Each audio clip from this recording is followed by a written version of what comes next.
어제 말씀은 오병이어의 표적을 보이신 예수님께서 자기를 억지로 왕으로 옹립하려고 하던 사람들을 떠나 혼자 계셨다는 사실을 보았습니다. 그렇게 홀로 떠나 계셨던 예수께서 저녁 때가 되어 가버나움으로 12월쯤 가다가 큰 바람과 파도를 만났습니다. 제자들이 그렇게 했죠. 제자들이 배를 타고 갈 때 예수님은 벌써 홀로 산으로 가셨는데 예수님께서 오시지 않으니까 저녁이 되었기 때문에 배를 타고 그렇게 떠나다가 큰 파도를 만났습니다. 그때 예수께서 바다 위로 걸어오시는 것을 보고 제자들이 모두 놀라고 두려워하면서 그분을 배로 영접한 사건, 그리고 오병이어의 이적을 행하셨던 장소 가까이까지 예수님을 쫓아온 무리들에게 예수께서 그들이 예수님을 찾는 이유가 표적을 보았기 때문이 아니라 떡을 먹었기 때문이다. 먹고 배부른 까닭이다. 지적하시면서 영생하도록 있는 양식을 위해서 일하고 썩어질 양식을 위해서 일하지 말아라. 그렇게 말씀한 내용이 오늘 본 말씀입니다. 그러니까 물 위로 걸어진 사건과 또 떡을 먹여주신 오병이어 사건의 그 본질에 대한 의미를 언급하고 있는 그런 내용이 오늘 16절부터 21절까지와 22절부터 29절까지 그래서 두 가지의 주제가 지금 여기 기록되어 있는 것을 봅니다. 먼저 물 위로 걸어오신 사건이 16절부터 21절까지인데 자기를 억지로 왕으로 세우려던 무리에게서 혼자 떠나 산으로 가신 후에 해가 저물어 가는 상황에서도 예수님께서 돌아오지 않으시기 때문에 제자들이 바다에 내려가서 배를 타고 바다를 건너 가버나움으로 가고 있었습니다. 네, 갈릴리 호수를 얘기하는 것이죠. 바다라고 하는 것은. 그때 호수에는 바람이 심히 불고 파도가 일고 있었습니다. 그러한 상황에 제자들은 바람을 거슬러 노를 열심히 저어서 10여리쯤 육지를 떠나서 호수 가운데로 가고 있었는데 깜깜한 한밤중인데 예수께서 바다 위로 호수 위로 걸어 배에 가까이 오시는 것을 제자들이 보게 되죠. 얼마나 놀랐겠어요. 캄캄한 밤에, 칠흑 같은 밤에 자기들이 사투를 할 정도로 애를 써서 노를 저 가는데 물 위로 누가 걸어오고 있으니까 얼마나 놀랐겠습니까? 마태복음에 나오는 같은 말씀 보면 유령인 줄 알고 되게 두려워했다 그랬습니다. 자, 그들은 심히 놀랐고 두려워했습니다. 바로 마태복음 14장 26절이 제자들이 그가 바다 위로 걸어오심을 보고 놀라 유령이라 하며 무서워하여 소리 질렀다. 그렇게 기록하고 있어요. 이러한 제자들을 향해 주님은 내니 두려워하지 말아라. 나다. 두려워하지 말아라. 그렇게 말씀하셨고 그 말을 들은 제자들은 21절에 보니까 기뻐서 배로 영접을 했고 배는 곧 그들이 가려던 땅에 도착을 했다. 그렇게 기록을 하고 있는 것을 봅니다. 여러분 상상이나 했겠습니까? 제자들이 예수님이 왜 안 오셨지?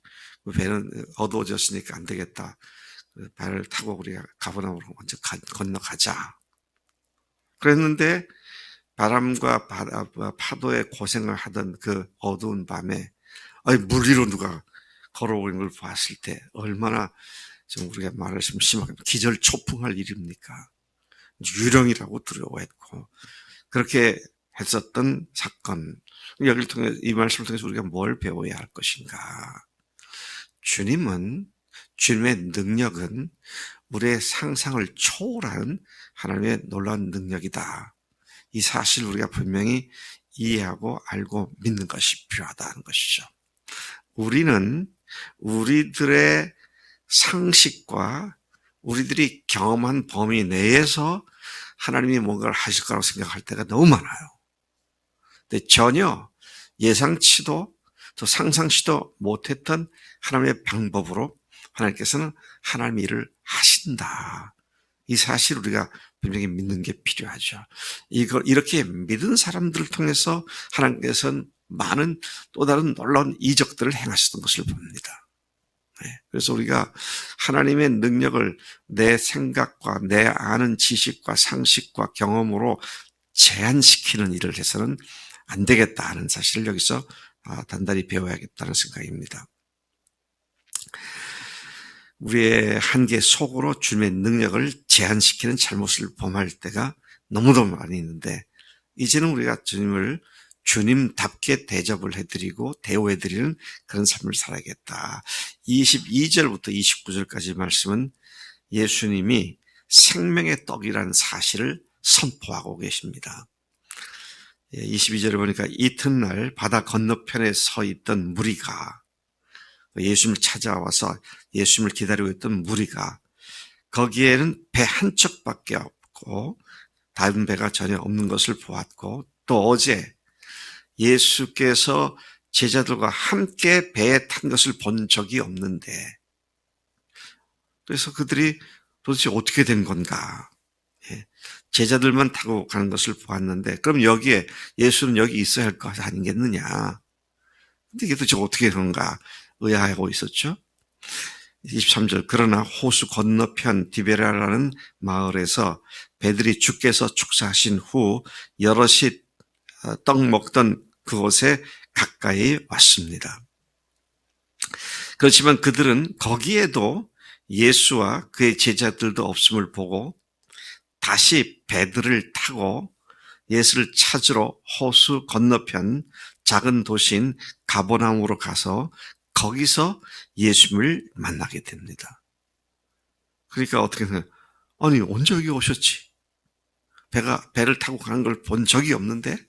그러면서 랍비 언제 여기 오셨나이까? 라고 여쭈었을 때 예수께서는 26절에 너희가 나를 찾는 것은 표적을 보고 내가 누군지를 알고 찾는 것이 아니라 떡을 먹고 배부르게 해줄 메시아로 알기 때문이다.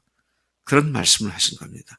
너희들이 나를 찾는 것이 내가 메시아로 알고 나를 하나님의 아들로 하나님으로 알고 찾는 것이 아니고 너희들에게 떡 먹는 걸 해결해 줄 메시아로 알고 찾고 있기 때문이 아니냐. 그렇게 말씀하시면서 27절에 그러나 너희는 썩을 양식 곧 먹는 문제를 위해 일하지 말고 영생하도록 있는 양식을 위해 일하라. 알듯 말듯한 이런 말씀을 하십니다. 그러면서 하신 말씀이 바로 내가 이 하늘 양식을 너에게 주는 자다. 나는 아버지께서 인치신 자다. 썩지 아니할 영원한 생명의 양식의 생명의 떡이 바로 나다. 여러분, 여기에서는 오병이어가 있은 그 다음 날 이런 일이 있었잖아요. 그러니까 오병이어를 하신 목적이 단순히 배고픈 사람들을 먹이는 것만이 아니라 아까 어제 보셨죠? 6월절이 가까웠다 그랬습니다. 6월절에 그들이 먹던 떡, 그것이 어딥니까? 첫 번째 6월절에 급히 발효되지 않은 무교병을 먹었던 것만을 상징하는 것이 아니라 40년 광야 생활에서 하늘에서 내리는 양식인 만나를 먹었던 것을 또한 상징하는 것인데 내가 바로 하늘에서 내려온 너희들의 영원한 양식이다. 지금 그 말씀을 하고 계신 겁니다. 그러니까 예수님의 관심은 많은 사람들을 먹이는 데 관심이 있는 게 아니라 그 일을 통해서 당신이 하늘로부터 온 생명의 떡이다. 이것을 가르치기 위한 것인데 그들은 그 표적 때문에 찾아온 것이 아니라 떡을 먹었기 때문에 찾아오고 있다.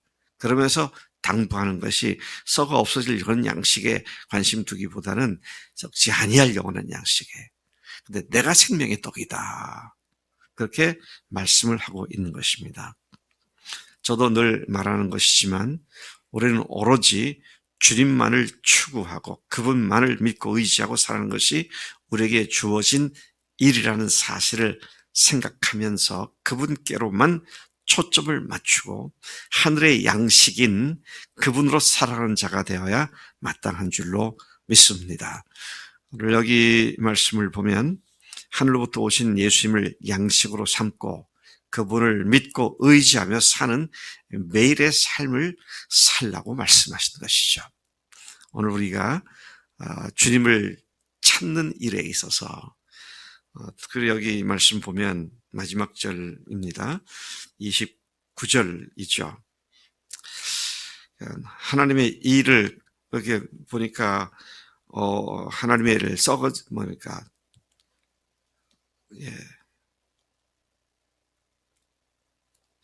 27절 썩을 양식을 위하여 일하지 말고 영생하도록 있는 양식을 위하여 하라. 일하라. 그렇죠. 그리고 예수님의 초점은 영생하도록 있는 양식을 위해서 일하라. 그런데 그 말을 듣고 28절에 우리가 어떻게 해야 하나님 일을 하겠습니까? 그러니까 29절에 주님 말씀하십니다. 예수께서 대답하여 이르시되 하나님께서 보내신 일을 믿는 것이 하나님의 일이니라. 그러니까 나를 믿고 열심히 내 영광을 위해서 일하는 거다 아니고요. 하나님이 보내신 일을 믿는 것이 그게 일이다. 그렇게 말씀하시죠. 그래서 여러분 우리가 주님 위해서 뭘 많이 하는 것보다 더 중요한 건 뭡니까? 그분을 믿는 일이 우리가 할 일이다. 6장에서 가보면은요, 6장 39절, 40절 가보면 뭐라고 말하고 있냐면, 내 아버지의 뜻은 아들을 보고 믿는 자마다 영생을 얻는 그것이다. 예수님께서는 철저히 사람들이 자신을 통해서 하나님께로부터는 영원한 생명을 얻는 것에 관심이 총 집중되어 있는 것을 보죠. 그래서 여러분, 우리가 주님을 알면 알수록 우리의 삶은 더 풍요롭게 될 뿐 아니라 담대함과 확신 가운데 주님의 그 하늘로부터 오는 양식인 주님으로 말미암아 우리가 풍성해지는 삶을 살 수 있는 것이다. 이 말씀을 통해서 하늘로부터 온 양식인 예수를 믿는 것이 하나님의 일이다. 이 말씀을 깊이 명심하시고 주님 믿는 데 초점 맞추고 주님을 더 깊이 사랑하는 데 초점 맞추는 그런 우리가 돼야 마땅한 줄로 믿습니다. 하나님 아버지, 이 아침에 저희들에게 다시 예수님이 하늘로부터 오시는 생명의 떡이라는 사실을 다시 일깨워 주시니 감사합니다. 우리에게 생명의 떡이 되셔서 오신 주님께서 물 위로 걷는 것쯤은 아무것도 아닌데 하나님, 그 하나님을, 그 예수를 믿는 믿음이 우리도 주님과 함께 사는 매일의 기적적인 삶을 살아내는 하나님의 종들이 되고 하나님의 자녀되도록 부르신 줄로 믿사오니 그렇게 적극적으로 하늘의 양식을 먹고 마시는 자들로서의 삶을 살 수 있도록 우리를 인도해 주신 줄로 믿습니다. 오늘도 그렇게 승리하는 삶을 살기를 소망하오니 함께 하실 줄로 믿습니다. 감사하고 예수님의 이름으로 기도를 싸움나이다. 아멘, 아멘.